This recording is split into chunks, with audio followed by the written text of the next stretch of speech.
دنیا کے اندر ڈھیر سارے واقعات ہوتے ہیں، ہم روز دیکھتے ہیں فلاں آدمی جوانی میں انتقال کر گیا، ابھی بالکل جوان تھا، کوئی بیماری نہیں تھی، کوئی آثار نہیں تھے، کوئی بڑھاپا نہیں تھا، کوئی بال سفید نہیں تھے، چلا گیا، رخصت ہو گیا۔ اب اس طرح کی جتنی بھی چیزیں ہوتی ہیں اس سے دو قسم کا لوگ نتیجہ اخذ کرتے ہیں۔ ایک لوگ اس سے عبرت لیتے ہیں۔ عبرت کیا ہے؟ کانوں کو ہاتھ لگائیں گے، توبہ توبہ توبہ استغفر اللہ، اللہ معاف کرے جی، دیکھو ابھی اسی عمر میں بیچارہ رخصت ہو گیا، یہ عبرت ہے۔ وہ دیکھو جی ابھی بچے چھوٹے ہیں، ابھی دیکھو وقت آیا تھا آسانی دیکھنے کا، ابھی حالات ٹھیک ہوئے تھے، دیکھو جی توبہ توبہ کیا معاملات ہیں، بس کانوں کو ہاتھ لگایا، چھٹی ہو گئی، یہ عبرت ہے۔ اور کچھ لوگ ایسے ہوتے ہیں جو ان چیزوں سے نصیحت حاصل کرتے ہیں۔ وہ کہتے ہیں یار وہ جوانی میں چلا گیا تو میں بھی تو جا سکتا ہوں نا، لہذا وہ کیا کرتے ہیں؟ وہ اپنے آپ کو بدلتے ہیں، اپنے اعمال کو بدلتے ہیں، اپنے اخلاق کو بدلتے ہیں، اپنے کردار کو بدلتے ہیں، اپنے شب و روز کو بدلتے ہیں، اپنی صبح اور شاموں میں تبدیلی لاتے ہیں، اپنی جوانی کو ضائع نہیں کرتے۔ میں اور آپ روزانہ ڈھیروں عبرت کی چیزیں اپنے معاشرے میں دیکھتے ہیں۔ ہمارے قریبی لوگ چلے گئے، ہم نے ان کے جانے کے بعد کہا یار دیکھو زندگی کا بھروسہ کوئی نہیں، کل یہ بندہ ہمارے ساتھ تھا، آج رخصت ہو گیا، بھروسہ کوئی نہیں، پتہ نہیں کیا ہوگا۔ یہ عبرت ہے۔ توبہ توبہ کی، پھر اسی کام لگ گئے غافلوں والے۔ لیکن اگر وَمَوْعِظَةً لِّلْمُتَّقِينَ پر عمل ہوتا تو پھر ہم کیا کرتے؟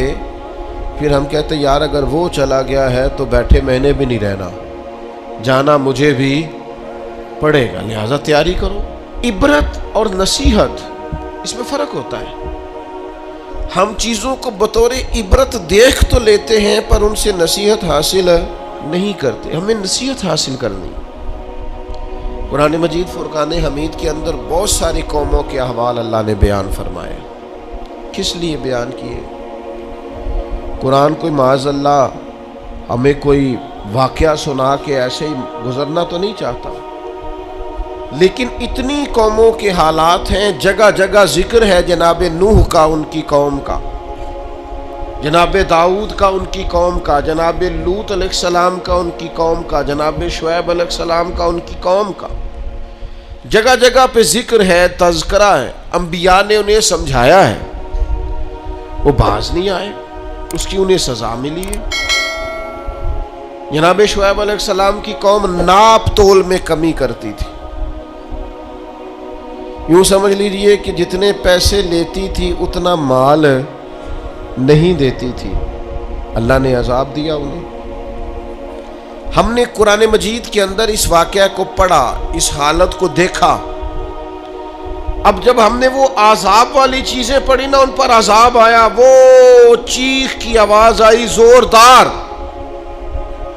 اتنی زوردار کہ لوگ تاب نہ لا سکے اور مر گئے۔ تو ہم نے کہا توبہ توبہ، اللہ معاف کرے، اللہ معاف کرے۔ بس یہ ہے عبرت اور نصیحت، یہ ہے کہ کچھ بھی ہو جائے آج کے بعد ناپ تول میں کمی نہیں کریں، جو مرضی ہو جائے، جتنے مرضی غربت آ جائے، جتنے مرضی حالات ابتر ہو جائیں، لیکن ہم کبھی بھی کسی شخص کے ساتھ یہ والا معاملہ نہیں کریں گے کہ پیسے پورے لیں گے چیز تھوڑی دیں گے۔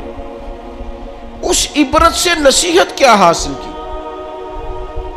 جہاں میں ہے عبرت کے ہر سو نمونے، مگر تجھ کو اندھا کیا رنگ و بو نے، کبھی غور سے یہ بھی دیکھا ہے تو نے، جو آباد تھے وہ مکان اب ہے سونے، جگہ جی لگانے کی دنیا نہیں ہے، یہ عبرت کی جا ہے، کوئی تماشا نہیں ہے۔ غور یہ کرنا ہے کہ وہ والا جرم، وہ والی خطا، وہ والا معاملہ کہیں ہمارے اندر تو نہیں ہے۔